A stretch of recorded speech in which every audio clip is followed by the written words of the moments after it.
Assalamu alaikum wa rahmatullahi wa barakatuh. My name is Zaid Lusman. I became Muslim about 10 years ago, alhamdulillah, praise be to God, and I'm very happy to be speaking with you today. Assalamu alaikum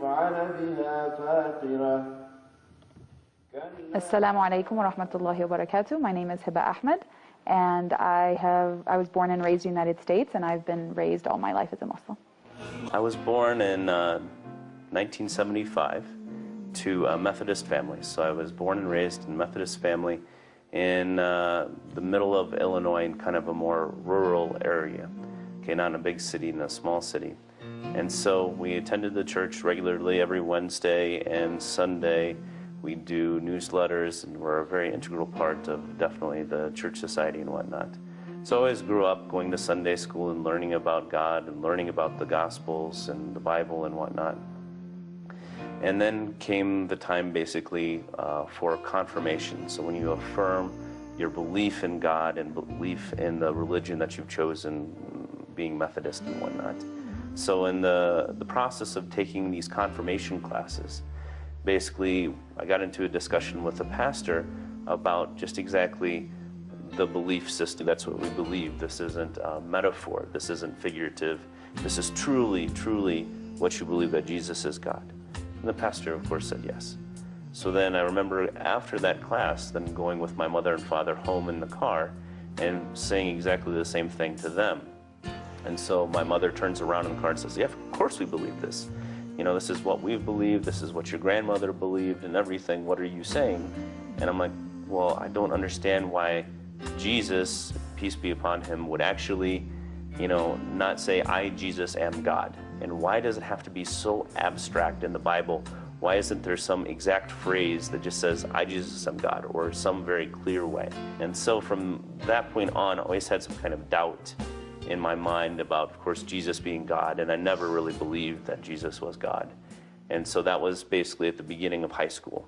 So then after 4 years of high school and then 4 years of college, then I started to look or re-look and rethink religions through again. Islam was the only thing, no matter what, I kept looking at it again and again and again. And everything that I read in the Quran, I believed. And everything I'd read in the Bible, I had some kind of issues with. And so basically, I couldn't deny it anymore, and I decided to become Muslim.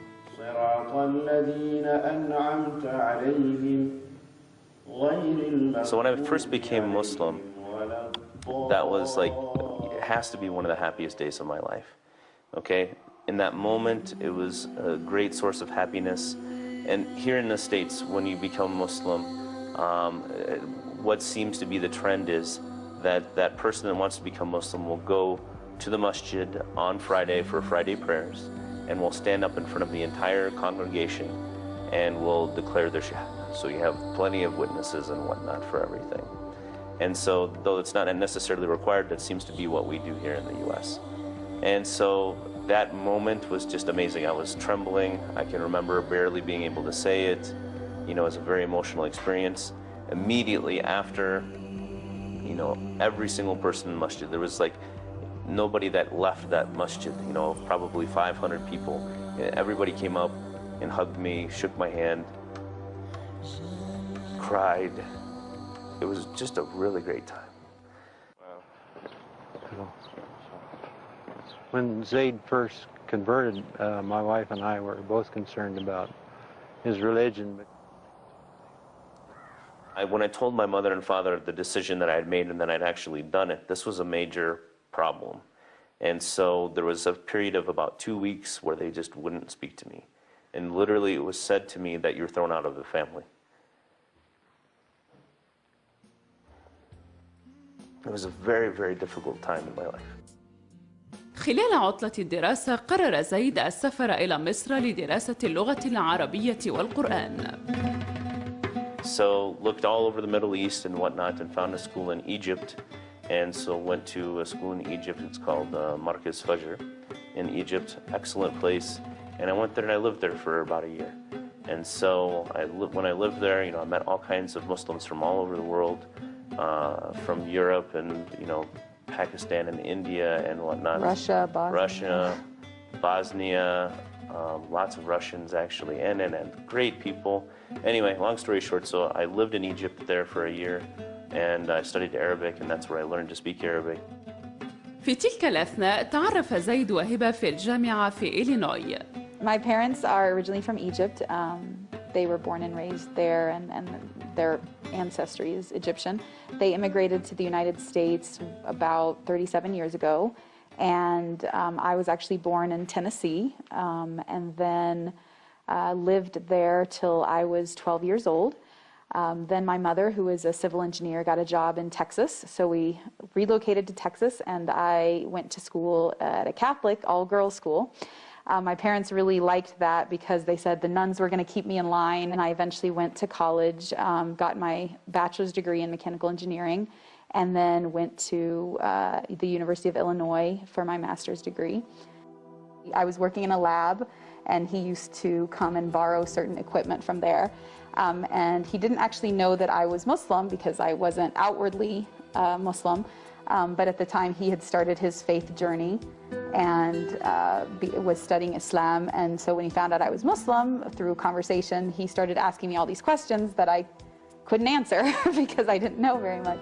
So his questions pushed me to really go on my own faith journey and to say, okay, if I'm going to label myself a Muslim, then I better know what that means, and I better make sure that I have a conviction in that and choose it. So, you know, some people look at us and think, oh, did he become Muslim for you? And I actually tell people that he's the one that really pushed me to figure out what I believe.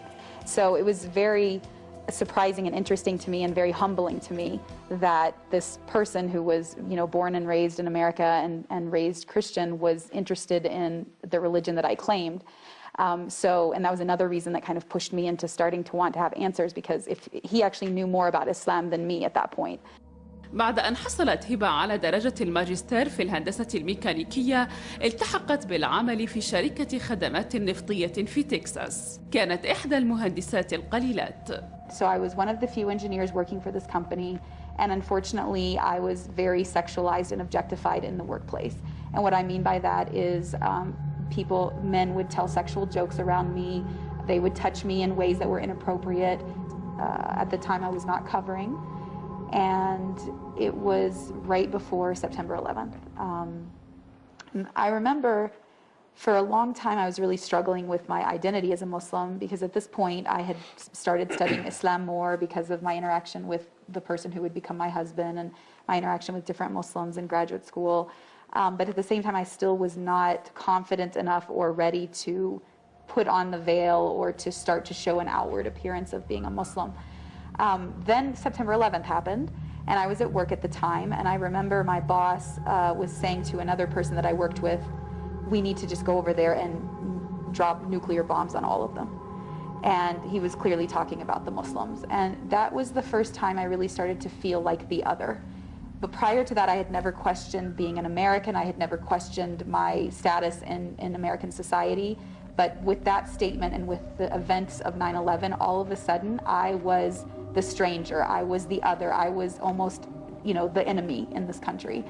And it really shook me. It shook me to really think about who I was and how I wanted to present myself in society. 5 days after September 11th, I put the scarf on in public for the first time. So I was still working. I would wear normal business clothes, pants and shirts and this kind of thing. But I would have a scarf on. And then about 6 months after that, when the rhetoric at work was very polarized and I was constantly having fights with my coworkers about being Muslim and about 9/11 and about, you know, their stereotypes of Muslims, and also just the whole sexualized nature of the environment, I decided that I didn't want to work there anymore. At the same time, I had also been studying and taking classes in Islam, and I would say that my faith really increased. So I quit 6 months after September 11th, and the day I quit, I started to cover fully in this way that you see me now. And this was about a year and a half before my husband and I eventually married. The first time that I saw you, really what was going through my head was, you know, wow, is this really the same person? Has she changed? And, you know, from the person that I knew before, you know, from just, you know, even a little over a year before. And so that was something that went through my head. But then, of course, we had conversations, and it was clear that you still were of the same mindset and whatnot. So that was put to rest. But then also, too, I have to admit, the other thing that was going through my head at that moment was, wow, so really? I'm Muslim, and now I'm going to marry a true Muslim wife here. I'm Like getting sealed the deal, huh? full package, and, you know, and really, there's no hiding anymore when you go out, because, you know, now when we go out, it's like there's the Muslim couple. But it was so, strange for you initially to go out in public with me, right? It was strange. I mean, I have to admit, you know, my appearance is that of still an American.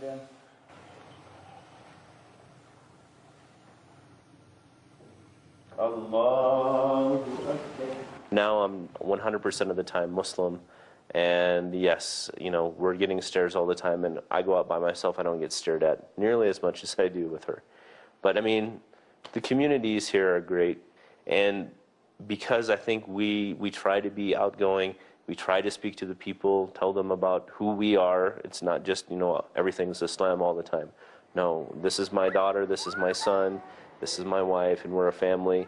Then people can identify, and they feel more comfortable with us. And they're not going to forget us because of how we look, but then they'll remember our Islam and our character because of the people that we are and how we communicate with the people. Well, you know, Zaid's a very good brother. I mean, he was actually generous enough to take time out of his schedule to talk to me about Islam when I came over here. And I really needed someone to learn about Islam from, because I've been in Albuquerque my whole life, and I never ever once heard about Islam. I never ever once heard about Prophet Muhammad. زيد كان طفلا متبنى وقد نشأ كطفل وحيد، إلا أنه عثر على والديه البيولوجيين وواجه بعض المشكلات في علاقته بهما. One time with my biological mother, after we found her, we went as a family, Hiba and my daughter, and we traveled to visit her back in Illinois. And my sister was having a softball game that night, and we were all excited to go. We're like, oh, let's all go to the softball game. Everybody's really excited. But then my mother turned to me and was like, but you know, Hiba's going to have to stay in the van. And I'm like, well, why does she have to stay in the van? You know, and you know, clearly it dawned on me why immediately. But, you know, and I pushed her to why, and there was this uncomfortable silence between us. But she was embarrassed, and this is this, you know, being from a small city, everybody's Christian, everybody's white, and this new thing that's coming in, that was definitely a part of it. But then also, too, having a Muslim in the family, you know, still, this is only 3 years after, I believe, 9/11. This is still a really uncomfortable thing and time, and people don't understand Islam and Muslims and what do they do and why do they have to dress like that? Why are they so different? That, you know, it was going to be a really embarrassing thing that she wouldn't be able to explain away, and she didn't want to have herself in that situation. And so that was, you know, unfortunate for me. It was very disappointing. I understood her standpoint and why she didn't want to do it, but, you know, I'm very proud of who I am and who my family is.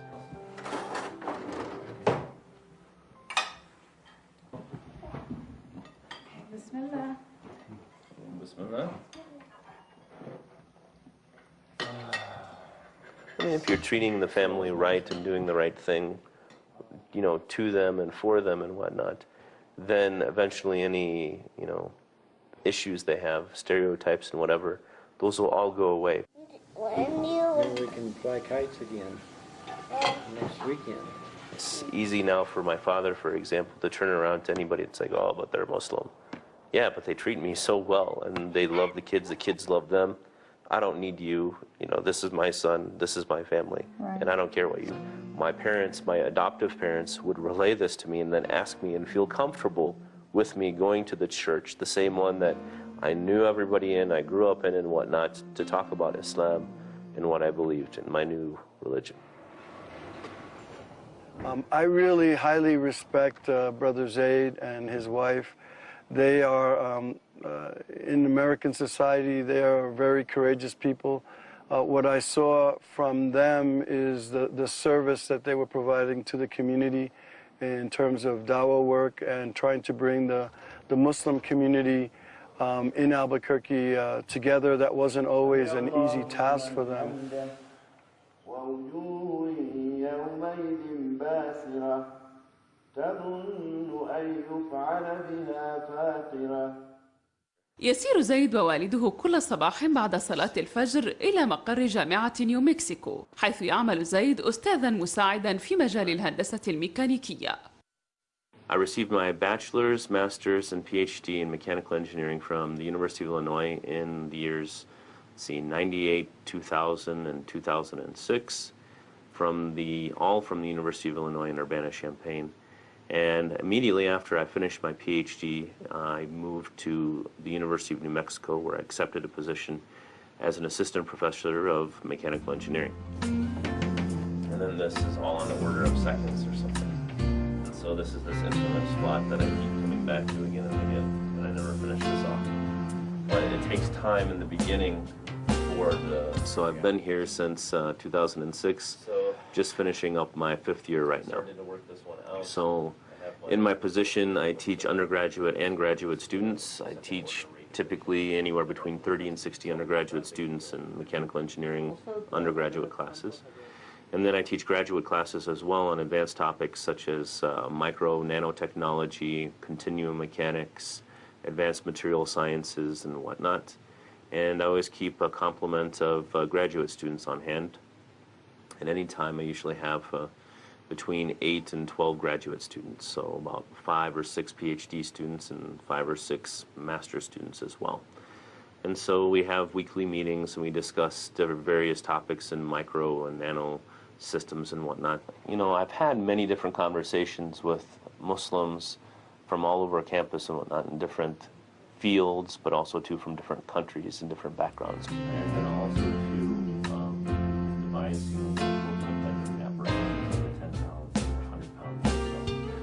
have a cultural background to draw on in order to derive my, my interpretation of the Quran and the way that the Prophet Muhammad, peace and blessings be upon him, lived his life. I don't have that, so I have to go to the sources themselves and read it and try to understand and read what other people have said in using evidence and whatnot. But I find a lot of people just go off of what their cultural biases are because that's what they were born into. And so a lot of them appreciate conversations with me because I'm so fresh, I guess, and I'm untainted from these cultural biases. But it's an uphill battle for me being a convert simply because I don't have any kind of cultural basis telling me to go one way or another. It's all new to me.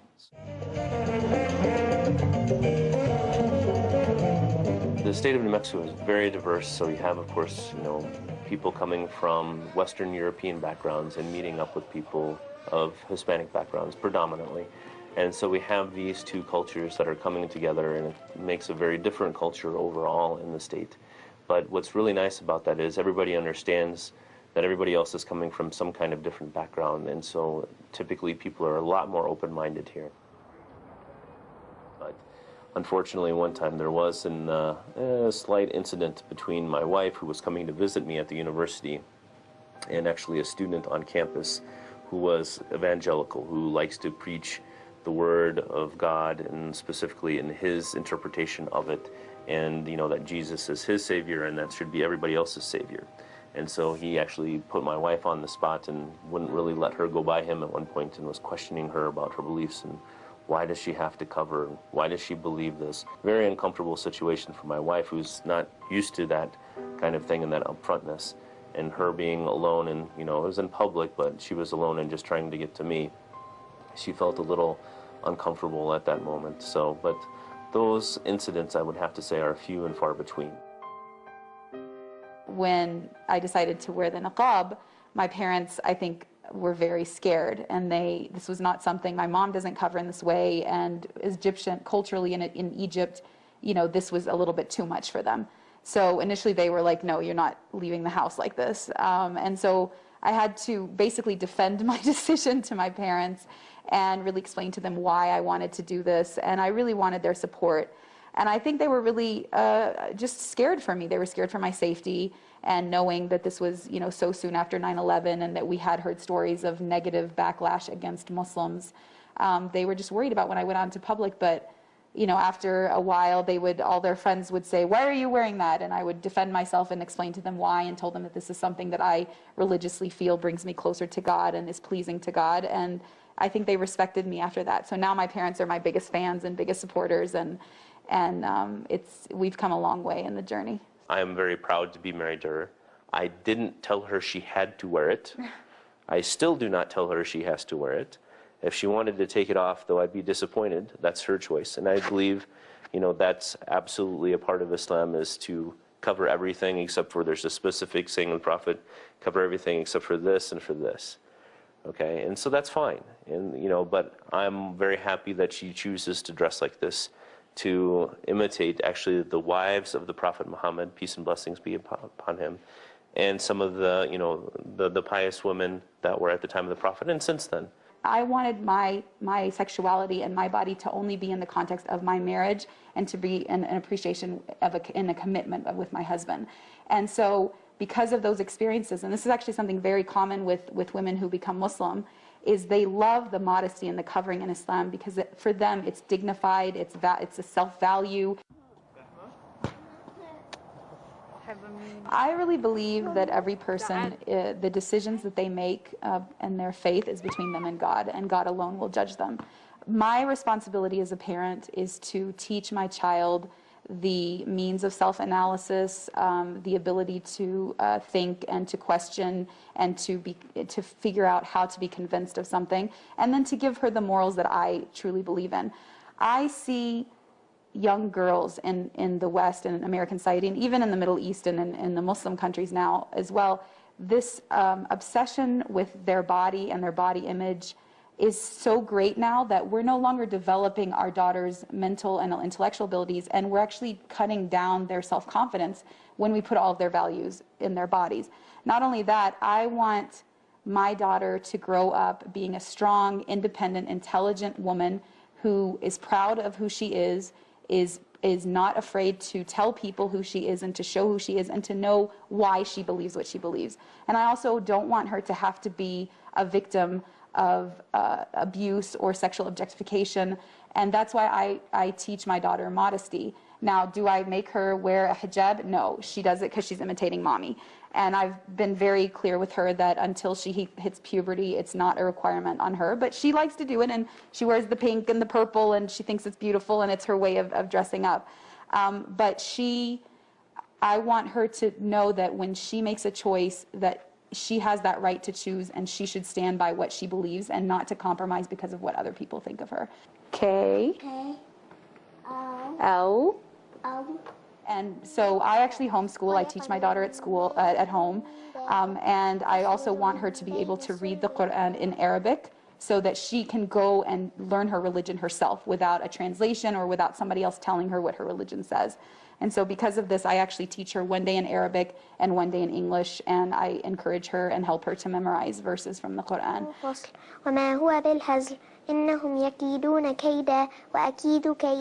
So I'm trying as much as possible to give her the things that I didn't have, which is a supportive Muslim environment so that she doesn't have to question her identity. She doesn't have to feel like she's the weird one or the stranger or the outcast, and give her that confidence so when she does go out into the world, she knows who she is and she can represent herself in a very confident way.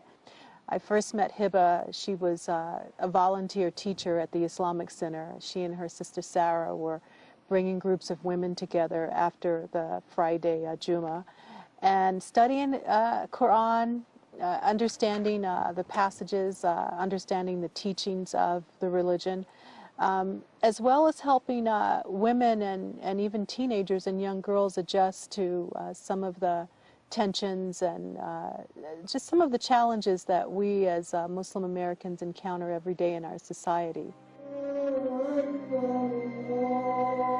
I met Hiba about 6 or 7 months ago. She's a very kind lady. She's offered her services to a very vast amount of people in teaching us how to read the Quran, which is, of course, a foreign language, and it does take a lot of work and a lot of practice. And she's dedicated her time to us, free of charge. تسافر هبة إلى ألباكيركي عدة مرات خلال الأسبوع للتطوع، وهذا ما يتيح لها الوقت للتسوق في المتاجر غير المتاحة حيث تعيش. الحياة في نيو مكسيكو توفر الكثير من دروس التاريخ الغنية. So we love being in New Mexico because New Mexico has mountains and hiking and amazing natural formations. The weather's great here. So, you know, just like every other family, on the weekends, we love to have picnics. We love to go hiking. Zayd built me a swimming pool that's totally private, so we love to swim in the summers. And in the winters, you know, we get snow, we go sledding and have snowball fights and you know, have just a great time. I take my friends everywhere. To the table. Too bad. Where's the blanket? You know, we are just like every other family, trying to teach our children and have good, wholesome fun, and we interact with our society. I don't feel that we're inhibited or limited in any way in the way that we live our lives. Allahu Akbar.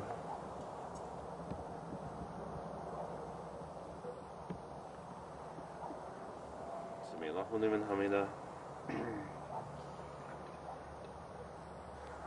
الله أكبر. الله أكبر.